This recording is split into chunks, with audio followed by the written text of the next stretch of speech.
Get ready for the big revival.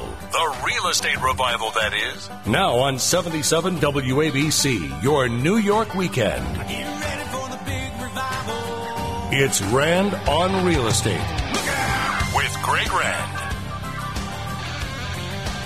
Welcome to the big real estate revival. My name is Greg Rand. I'm your host on 77 WABC and WABCRadio.com. Calling all entrepreneurs, calling all optimists. This show is about lowering the barrier for everyday people like you and me to be able to create wealth, to retire like a rock star. We talked on the last show about my Uncle Richie, who lives among rock stars in his retirement now, and he was a fireman. How did he do it? He bought houses. I want that for you, and the show is all about kind of lowering the barrier for you to stoke your enthusiasm. Turn your interest, which I know you have. I know you're interested in real estate. Turn that interest into enthusiasm and then hopefully into action. We're sponsored this hour by Jacksonville Wealth Builders. Jacksonville Wealth Builders is a company that helps people in New York invest in real estate in Jacksonville, Florida. We're going to be talking to Alex Sifakis.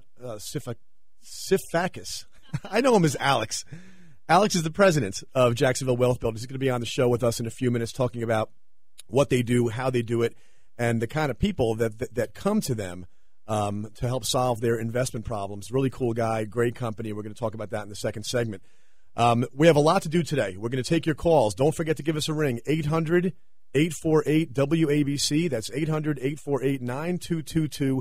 And the kind of questions I want, anything about real estate is fine, but I want you to ask me about different places in the country that you might have interest in, and I can show you the way that I analyze markets. I may never even have heard of the town that you're calling about, but in a matter of minutes during the break, if you call and tell our call screener, Jennifer, what you're calling about, I can look up some stats on this thing, and I can teach you about a market that you might actually know better than me, but in the process, you're going to learn the way professional market analysts approach this, and then you can do it yourself. My website is ownamerica.com. All the tools that I use are all at ownamerica.com, and I'm going to encourage you to check it out there. And I'll refer to that a couple times during the show because I do the show prep on the website, on the blog, so things I talk about are actually there for you to go take a look at. So we're going to get into all that, but first I'm going to do Laura's favorite segment. Laura Smith is the producer here. Her favorite segment is called Smart People Saying Dopey Things About Real Estate, and I have to do it because there's always all these smart people out there with great Ivy League degrees who say the dopiest things about real estate, and my mission here is to help you understand that you actually know this better than them. If you have common sense and learn how to hear what they say and be able to parse it and figure out where they're being ridiculous and why they're wrong. My favorite is always Dr. Robert Shiller. Okay, Robert Shiller is the founder of the Case-Shiller Index, and he's always on the news. He's always on CNBC, and he's always saying the dopiest things. And I'm going to play you a clip in a moment of an interview that he did just this week. And what's interesting about it is that 3 weeks ago, he was quoted in a Reuters story, and the headline was 20-year housing crisis. Okay, he predicted that maybe, he always says maybe because he's an economist, and they always say, well, it could be this or it could be that. But he said, he thinks maybe this could be the rest of our lifetimes before the housing market recovers. And then I fell off my chair, and then I got back up again. The rest of our lifetimes, how can he say that? And then 2 or 3 weeks later, he said what we're going to hear in this clip, which is really kind of silly because it's a complete turnaround, and we're going to try to examine maybe why he would do a complete turnaround in such a short period of time. So if you could, let's play that audio. Well, I think we have encouraging signs in the market. We've come up since last month. This month was just flat. Last month was down. The rest of the housing data looks very good, and I think digging into the detail, it's a whole lot better than headlines. Yeah. But their numbers are always optimistic. That's why we started Case-Shiller. Yeah, and now they're so we're on the upside and the down. I mean, we've got on the upside and the down. That was actually 3 different guys. That was a little noisy. I apologize for that. It was on the floor of the stock exchange being interviewed by a CNBC reporter.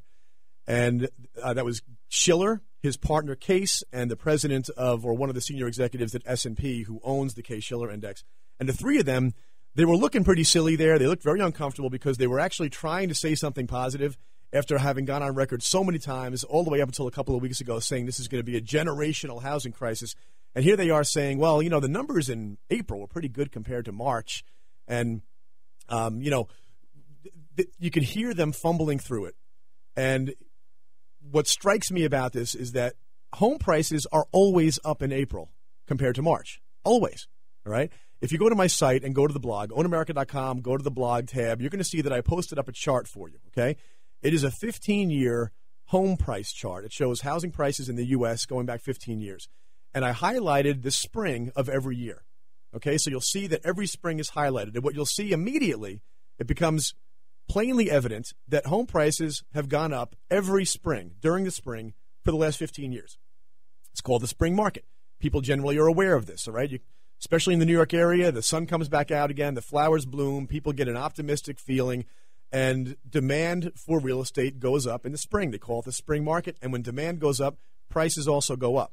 So every single spring for the last 15 years, home prices have gone up. So why would a Yale professor who is a famous author and commentator on the housing market, why would he fall for a blip on the chart? Why would he go from saying we have a 20-year generational housing crisis to, the numbers look pretty good this month compared to last month? Why would he do that?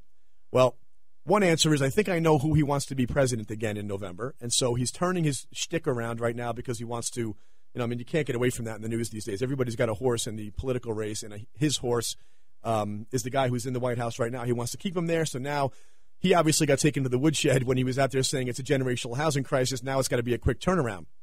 But the point is, if you stand back and look at real estate in the proper perspective, what you're going to find is, yes, we are approaching a recovery, okay? We have bottomed out. The market has bottomed out since about 2009. It's been bouncing around since 2009. So whenever you turn on the TV and you hear about how the home prices went up, the home prices went down. They went up again. They went down again. That's not bouncing around, okay? We have absorbed the entire bubble. Yes, there are still some foreclosures that are going to come out of the woodwork over the next few years and may pull home prices down a little bit, but that's a false bottom, right? If you look at that chart that I described, it shows the market soar during the last part of the second half of the last decade. Then you see the correction, and then you see it leveling off, and you get this very comfortable feeling that, okay, the pain is basically over when it comes to home prices across the country. Different pockets have different situations going on, of course, but if you try to look too close to the housing market, you'll make mistakes like Dr. Schiller makes, okay? And my purpose of bringing this up is that I want you to know that you basically can't trust anything you hear on channels like CNBC when it comes to housing. They are really, really good at analyzing Wall Street, but they're really bad at analyzing the housing market, and they will give you bad advice virtually every time. So bulletproof yourself, okay? You have to have some Teflon. If you're going to be able to make it in this game, you have to, first of all, understand that you can't look too close, you can't stand too close, and unfortunately, you can't trust most of the experts. You can trust this expert. Okay, I'm looking out for you. All right, how are we doing on a break? Are we getting close? We're getting very close to a break, so I'm going to pick up this on the other side. You're listening to Rand on Real Estate on 77 WABC. When we get back, we're going to talk a little bit more about some other experts out there that are giving bad advice, and then get on the phone with an expert who's going to give some really good advice from Jacksonville Wealth Builders. Stay with us. Back in a moment.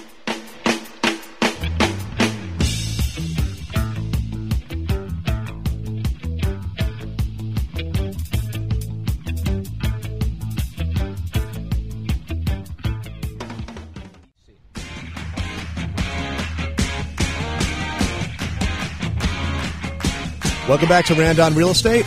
My name is Greg Rand, and this is 77 WABC and WABCRadio.com. The calls are starting to come in, and just like I was hoping, I'm getting asked about a place I've never been to before, never heard of before, so we're going to test out my prowess talking to Jeff from East Brunswick. How you doing, Jeff?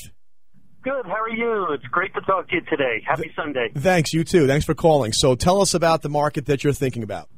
Well, it's a sell and a buy, obviously. I'm looking to sell in East Brunswick, New Jersey, and buy in Monument, Colorado, which is a drop north of Colorado Springs.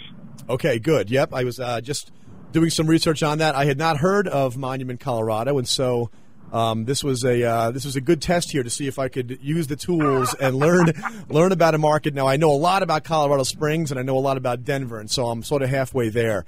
Okay, sounds good. How far down? Because I mean, this is like on the state line with Arizona and Utah, right? Not really. It's pretty much kind of sort of center. Like I said, a little bit north of the Springs. So you can see Pikes Peak from there. It's right off I-25. Okay, so it's north of the Springs. Okay, I gotcha.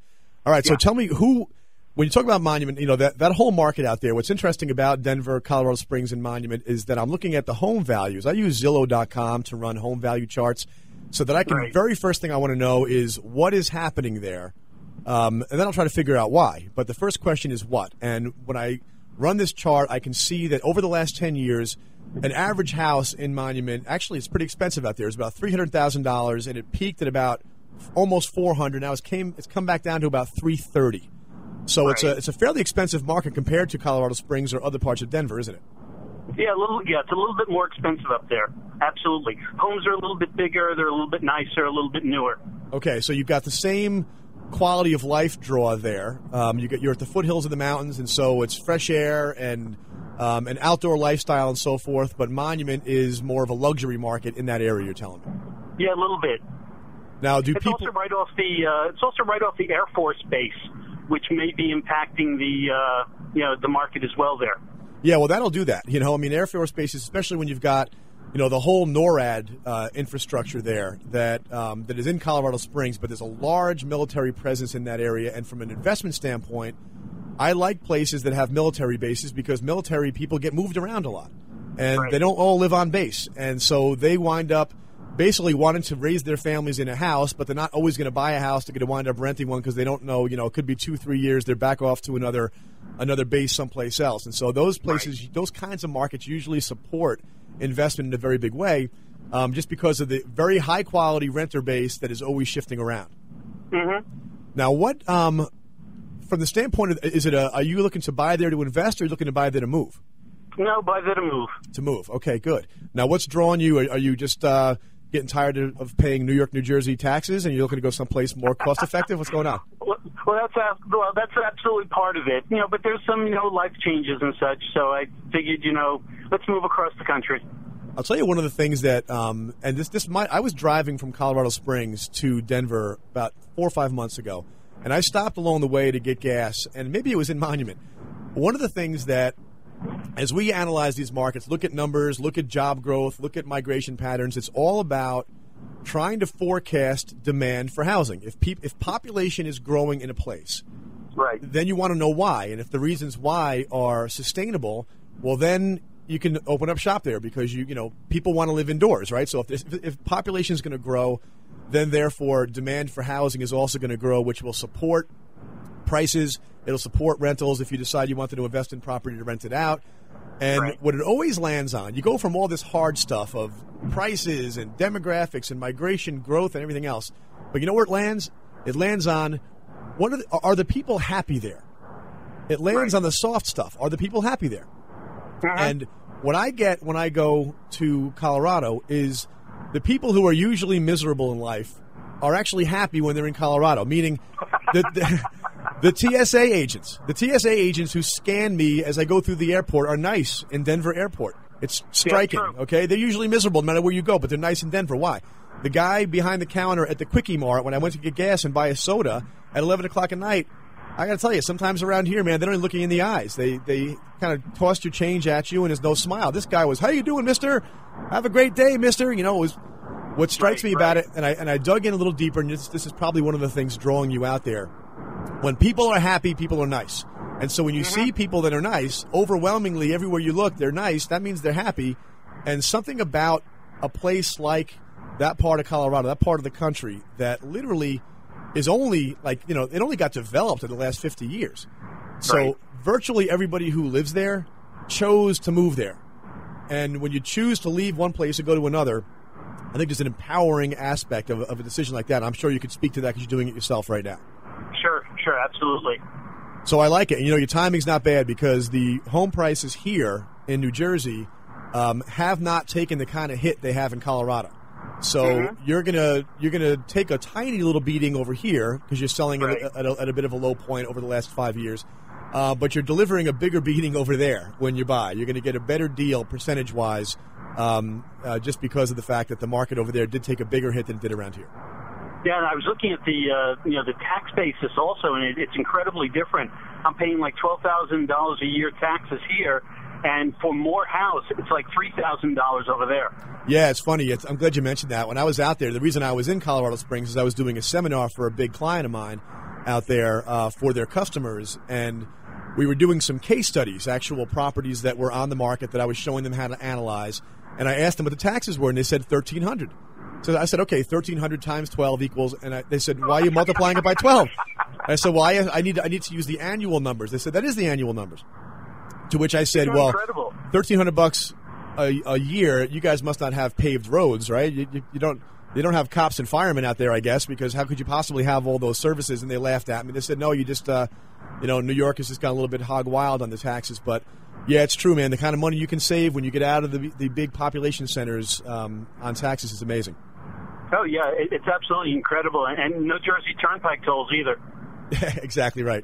All right, well, listen, Jeff, I appreciate the call. Good luck with your move. I hope it all works out well. We are going to. I'm going to hold Alex till after the break. No, I can get into it now, and then we'll hold him. We'll do the second part of the interview afterwards. Let's welcome the president of Jacksonville Wealth Builders, Alex. Pronounce your last name for me, buddy. I only know you as Alex. Safakis, exactly how it's spelled. Why couldn't I get that right? I was butchering it earlier. Sorry about that. I knew you were on hold, and I was like, oh, he's hearing me butcher his name. So listen, welcome to the show. It's great to have you. We talked in the last show a lot about Jacksonville Wealth Builders, and the response that we got was terrific. And so we said, hey, let's get the president of the company on the air, talk about what's going on down in Jacksonville and the good work you guys are doing. So let's start with that. Welcome to the show. What's happening in Jacksonville, Florida? Well, first off, thanks for having me. I appreciate it. Love the show. Thank you. Right now in Jacksonville, Florida, we got a lot of exciting things going on. One of the biggest things about Jacksonville is here. It's a great cash flow market. So when you're talking about investing in rental properties, you can get great cash flow here because you have really low prices compared to the national market. Prices here are actually 26% lower than the national median, but you actually have higher rents than the national median. So, most of the time rents move kind of in line with home prices. If you have lower prices, you have lower rents.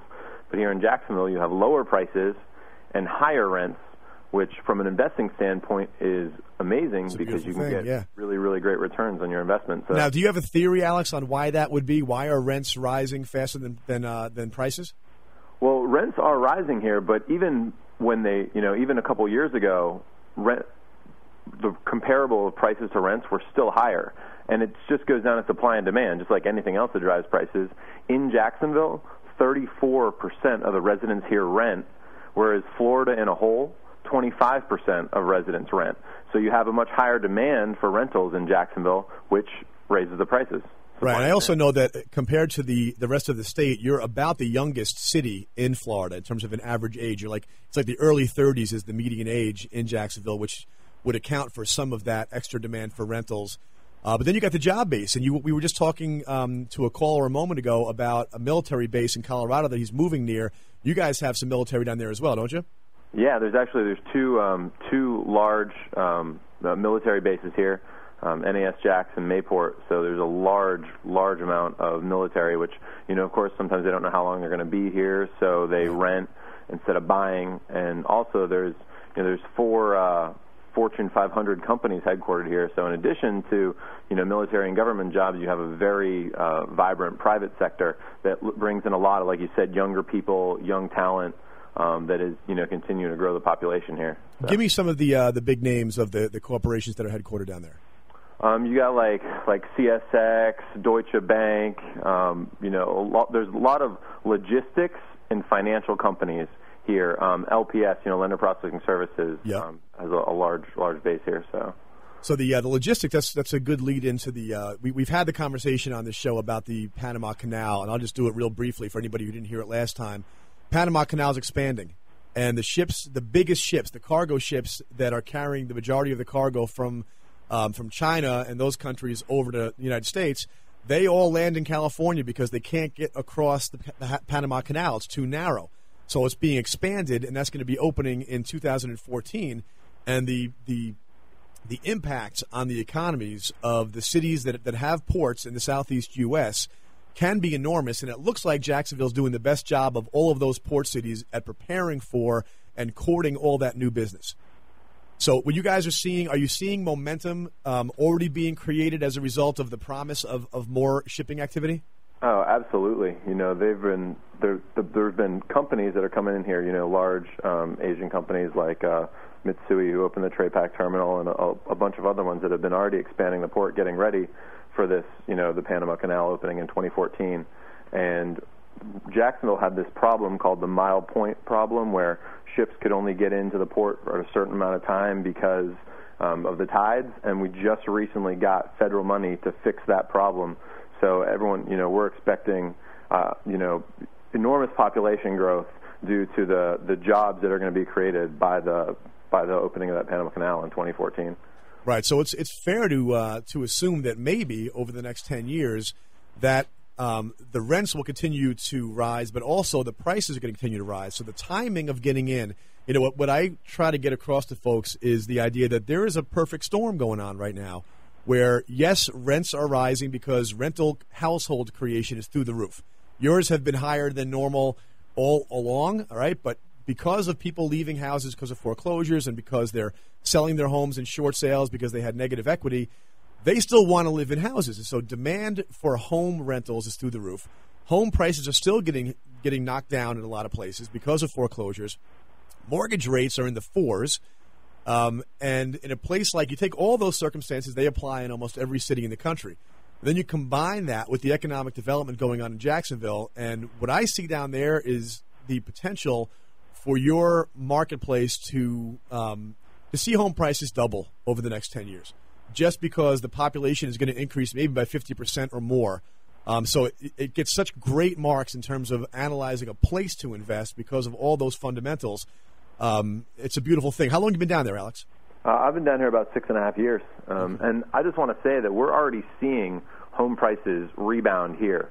I think the bottom was 6 to 8 months ago, in my opinion. March of last year to March of this year, prices are up 6.7% in Jacksonville, and it's partly due to the extreme amount of money that's flowing into Jacksonville from people who are looking to invest here, because they see, the returns you can get, the cash-on-cash returns you can get from just buying properties, not even planning on appreciation, just hard cash-on-cash returns that you can get here because prices are low and rents are high, is so amazing that we're seeing a lot of investment money flowing here, and prices are already coming up. All right, so the window is starting to gradually close on the best investment opportunity of our lifetimes, potentially. But you know what? Let's do some more of this after the break. Alex from Jacksonville Wealth Builders. We're going to talk more about some specific opportunities down there. You're listening to Rand on Real Estate on 77 WABC. Call us at 800-848-WABC. Back in 2 minutes.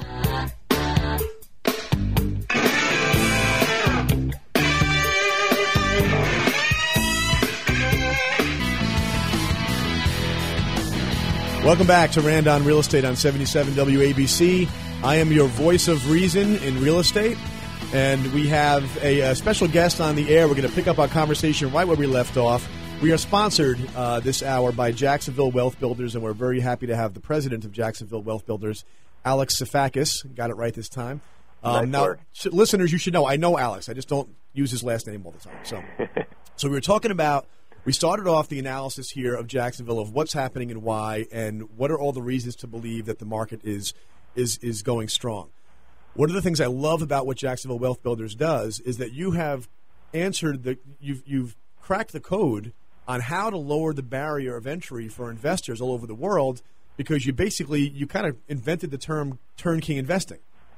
And so people, I hear it all the time. Yeah, Greg, I'd love to invest in real estate, but I might get a phone call in the middle of the night from a tenant. There's a leaky roof or something like that. That's one of your specialties, is that you're presenting people with an opportunity to own this fabulous asset class without worrying about that call from the tenant, right? Absolutely. What we actually do is we're out there every day buying investment properties that are going to return great returns to our clients. And so we buy the property, totally renovate it, put a tenant in the property, then sell it to a client of ours who's looking for that long-term income-producing rental property that they want to own. And then we do the property management for them afterwards. So we collect the rent, we fix that broken toilet in the middle of the night, and we send the rental money to our clients. So all the client ever has to do is buy the property and then cash the checks that we're sending them every single month. We take care of all of the dirty work that goes along with real estate for them. That's great. Now, when you guys do the renovations, I think it's noteworthy to talk about what you actually do, because you produce a house that you bought first. That's very interesting thing is that you guys buy them first, then you package them, and then you resell them to investors. You're not selling people a property that they're buying directly from the seller. You become the seller. And so you've actually taken possession of the property, and you do a couple of structural things to make sure they're up to speed, right? Absolutely. And, we have to take ownership of the property because we're doing, heavy renovations to these properties. So we're not like brokering anything and like selling a property to our clients that we don't know too much about. We're buying them, and we're putting, sometimes $30,000, $40,000 of renovations into them, new plumbing, electric, AC, flooring, kitchens, baths, everything, so that our clients are getting a property that we feel confident in, that it was renovated the right way, and that, more importantly for them, they're going to have very low maintenance, costs going forward, because we've already done all the large-scale items, the heavy lifting up front before they even own the property. Yeah, that's an important distinction there, the idea that they're getting something almost close to new. But you guys have actually created another innovation recently where you're actually building homes for use as rentals, right? Absolutely. Now, that I'd never heard of until I met you guys. So tell me what you're doing there. I'd never heard of it either. We kind of just came up with it. So what we're doing now, we're actually buying lots and building brand new homes. And these are good-looking houses. They got brick front, hardy board siding. Some have garages, 4-bedroom, 2-bath homes, 1,400 to 1,600 square feet. So that we're building, putting tenants into them, and then selling them to our clients. And they're obviously, tenants love the properties because they're renting out so quickly, because when have you ever been able to rent out a brand new home? Never. And our clients love the properties because they're literally brand new. So your maintenance costs, for the next 10 to 15 years should be close to zero.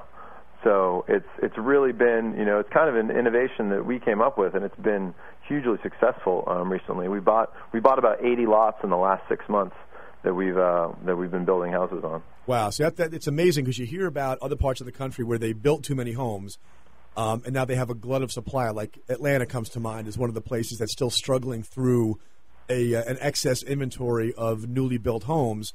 You guys have now found a purpose. There are some people out there, I'm sure you've heard this, Alex, some geniuses out there who think the best way to deal with that is just bulldoze the homes. It's like they're already built. Why would you destroy all that economic activity by bulldozing it? Well, it's because I guess they teach that kind of stuff in Ivy League schools, that, what I call the 1-degree solution. We have a problem, too many houses, let's bulldoze them. That's a great solution. All right. You guys are actually building them to rent out. Now, that house you described, 1,800 square feet, 4 bedrooms, brick front. How much is that? What is that worth in today's market? How much would you sell that to an investor for? We're selling those to investors for between $90,000 and $100,000. And they rent out for $1,050 to $1,200 a month.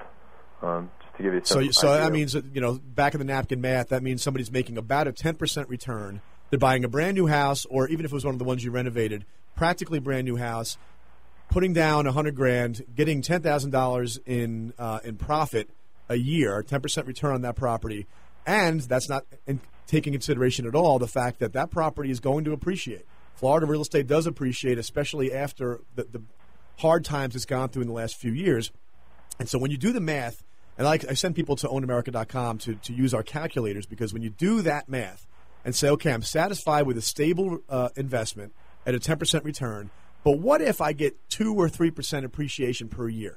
You compound that over time, and your tenant is paying your mortgage off if you have one, you're looking at 18, 19, 22% returns on what is an incredibly stable investment. That's the whole point of this show, is to get people to understand that the more you really know how real estate works, the more you realize you're crazy to put your money anyplace else. So, Alex, tell me the kind of people that you must get a lot of out-of-town investors because of the turnkey nature of what you do. Describe some profiles of people that work with you guys. We do have a lot of out-of-town investors. We currently have clients in about 26 different states and 8 different countries. Our typical client is 35 to 40 years old. They're busy professionals, doctors, accountants, executives, people like that have busy personal lives, and they want to spend their free time fishing or snowboarding or spending time with their family, not worrying about, their investments. So they want to invest in real estate. They don't have the time, so they come to us for that.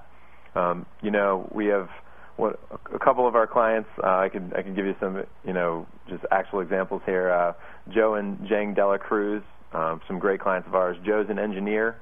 They bought their third property from us a little while ago. Their first two properties, they're getting $300 to $400 a month cash flow from every month. Joe used it to pay for his car payment, his gym membership, his iPhone bills. So all that is basically free to him now. And the third property is actually paying for their daughter Mia's college education. So she's paying their Florida free pay payment every single month. So. Well, I'm glad you said that, because I'm a big believer in what we call compartmentalized investing. All right, there's a lot of people who get a lot of bad advice. We talked in the first segment about the numbskulls that get on CNBC and talk about the housing market. There's a whole other category of lousy advice out there, and those are the guys you find if you have insomnia and you can't sleep, and so you turn on the TV and there's a snake oil salesman on the hood of a yacht talking about how you can be rich like me with no money and no credit, no problem. I'll teach you how to buy properties at half their value. There's so much bad advice out there that we want people to understand the right way to do this is don't go about this with the expectation you're going to buy a property for 20 or 30% less than what it's worth. It's not really out there, okay? I mean, yes, you can get a foreclosure from a bank, but the truth is there's a lot of people ahead of you in line for that. People don't call their stockbroker and say, hey, what is Google trading at today? Oh, $560 a share. Okay, see if you can get it for me for $475.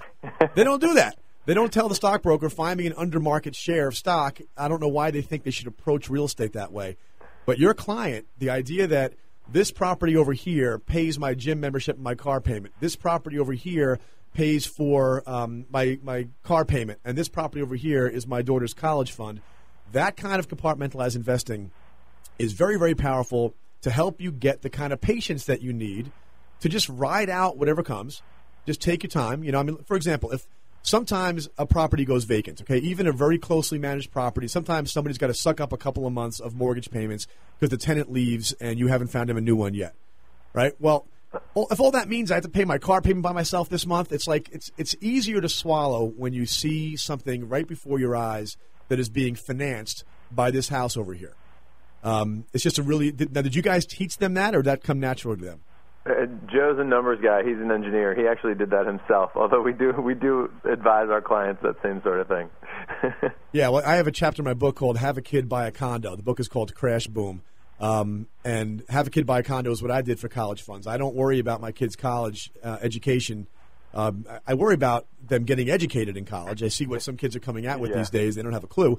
But I'm planning on telling my kids, hey, look, I got $300,000 sitting over here. I'm going to spend it on college. Do you think you might want to spend a year starting a business, and we'll peel off 50 of it and see if you can get something going? And maybe you'd rather, use the money to launch an entrepreneurial pursuit as opposed to, pouring it away to go party for 4 years. But that's just me getting old and grumpy. Alex, tell us how do you guys make money ongoing? What do you charge for the management of the property? For the management of our properties for our clients, we charge a 9% management fee. So if, let's say property rents out for $1,000 a month, we charge $90 every month that it's rented. So if it's not rented, there's obviously no charge. And we charge half of the first month's rent for placing a tenant.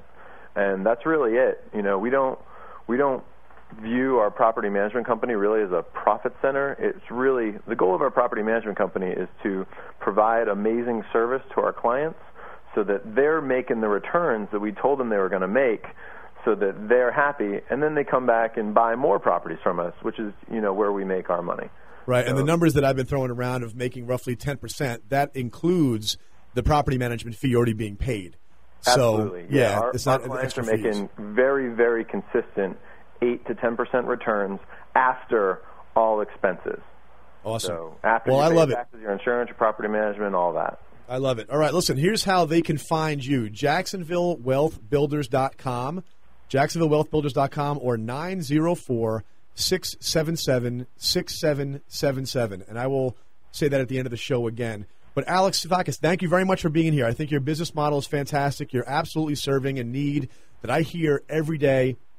And from all the folks that I've met who are making an attempt of doing this, I think the Jacksonville Wealth Builders are doing it the best. So congratulations on that. Hey, thanks, man. I really appreciate it, and I appreciate you having me on the show. And it's the same thing back to you. I really appreciate what you're doing, educating everyone on the right way to think about real estate, because like I know you say all the time, there's a lot of bad information out there. Yeah. All right, cool, man. Well, between the two of us and the momentum we're creating, I think we'll make a lot of people a lot of money over time. That's the goal. Thanks for being here. I appreciate it. Alex Safakis from Jacksonville Wealth Builders. You're listening to Rand on Real Estate. We got time for a couple of calls when we get back, and if you are on hold, if you want to try to get in before the end of the show, 800-848-WABC. See you in 2 minutes.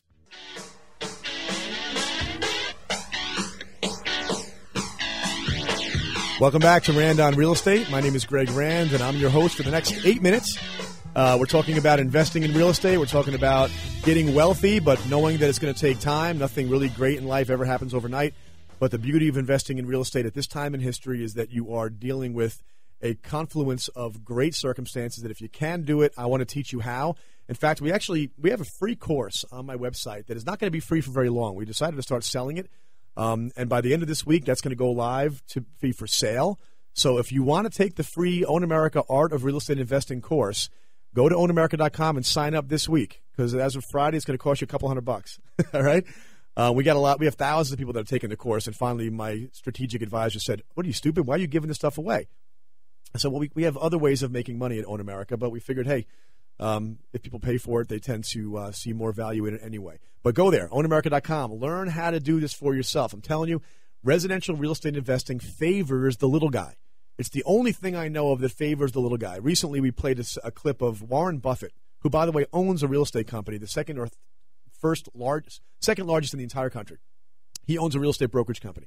He went on the news and said that he'd like to go out and buy 10,000 houses if he could, but he can't. Well, why can't he? Why? Because they can't figure out the logistics. We talked a few minutes ago with Alex from Jacksonville Wealth Builders about how to basically buy investment property and not have to manage any logistics because you buy it from a company like them. Well, they don't exist everywhere in the country. And so the big guys, the Warren Buffetts of the world, they can't do this on the scale they need to make it worth it, but on your scale, okay? My dream for you is to build a portfolio of between 1 and 5 houses. That's it, okay? 1 and 5 houses. That's what my Uncle Richie did. He lives with rock stars. He's the rock star of our family, actually, too. But that's all it takes, man. If you 15, 20 years from now, if you've got 5 houses paid off, you don't have to work again, okay? The rents are paying you. You've got all this equity. You're basically retiring fat and happy with property that you own. That doesn't matter who's in the White House. Doesn't matter what crazies are in the Congress. Nobody can take it away from you. And it's just a beautiful thing. And there are too few people that do it, which is why I wrote the book, I started the company, and do this radio show. We have a couple of calls here on hold. Let me go to Kevin in Hillsdale, New Jersey. How you doing, Kevin? You still there, Kevin? And I'll make this quick, because I understand you don't have much time. All right, thank you. I own a house outright in northern New Jersey, most extreme northern New Jersey, a little town called Hillsdale. It's very quiet, house small, 1,100 square foot, no central air, no garage, no finished basement, outside, beautiful, vinyl siding, skylights, everything else. I'm a contractor. Okay, landscape, nice. Appraised at approximately $450, $460 realistically. They'd ask higher. Anyway, my buddy just moved down to Pine Island in Florida, and his house, this is 1,100 square house, his house is 2,300 square foot. His taxes aren't even $1,200 a year. I'm paying $1,160, and he said he can afford to work. I don't know if I'm allowed to mention name of companies. If you want, you could bleep me out at this point. And he started at a Home Depot, then he went to a Lowe's, and he said even though he was only making $10, $12 an hour, he was living comfortably. He can come home at night and fish, not kill himself, and not worry about taxes.